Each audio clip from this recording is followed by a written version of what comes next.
This is Karl for the Academy of Management Perspectives. Today I'm talking to Weilei Shi, who's a professor at Baruch College in New York City. Weilei, you've been studying with your co-authors regulatory capitalism, looking particularly at the case of China. Why is this important today? I think it's a very important topic because right now, lots of the scholars and also practitioners actually hold a binary view of, political tie in China. While either of them think the political tie is either very important or very not important in China. And what we're trying to do in this paper is trying to provide a more fine-tuned role of political tie in China, trying to make it more complex, trying to discover and explore the underlying complexity that form these ties and the historical condition that shape these ties. So that makes paper very important to the audience. Stone, you adopt a sectoral model of China's economy. What are those sectors and why are they important? What we're trying to say is in the current China, during the institution transactions, each sections, I'm talking about industry sections, and each regions actually differ in terms of political ties. So for example, we use the four sector model in the papers. The four sector including entrepreneur sectors, state-owned company sectors, privatized state sectors, and the transactional sectors. And each sector is really very different. I think the most important sector is the state-owned companies, where the lots of the ties are formed historically and also formed intergenerationally. So there are lots of network embeddedness among these sectors.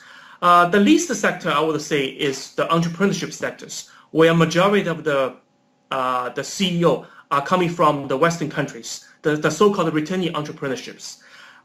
This sector is the least important because many of the resources they require is not directly from the government. Instead, the government rely heavily on this sector, such as technology, knowledge-intensive, assets. How do you see the four sectors' role in the Chinese economy evolving over the next little while, Stone?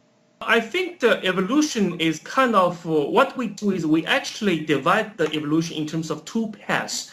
The first path is what we call the economic path, while the second path is what we call the political path. And each path is different.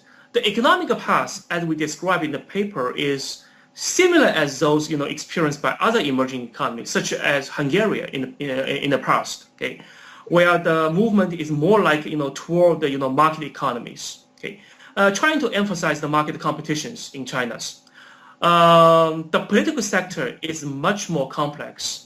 It's more like what Quinn says, the logical incrementalisms. So what the Chinese government is trying to do is to test the water, sequentially in terms of, open political systems.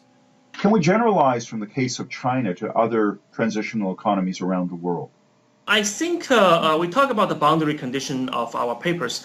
I would say there are certainly, boundary among which we can apply these models. For example, we talk about the emerging economy also differ by to how much degree you pace your regulatory changes, whether you change it very quickly or whether you change it very slowly. Okay. It also differ by to how much degree the asset was appropriate. Is it appropriate very slowly or is it appropriate completely? So I think our model only apply to countries such as emerging economies, where the pace is very slow, and the asset appropriability is also very low.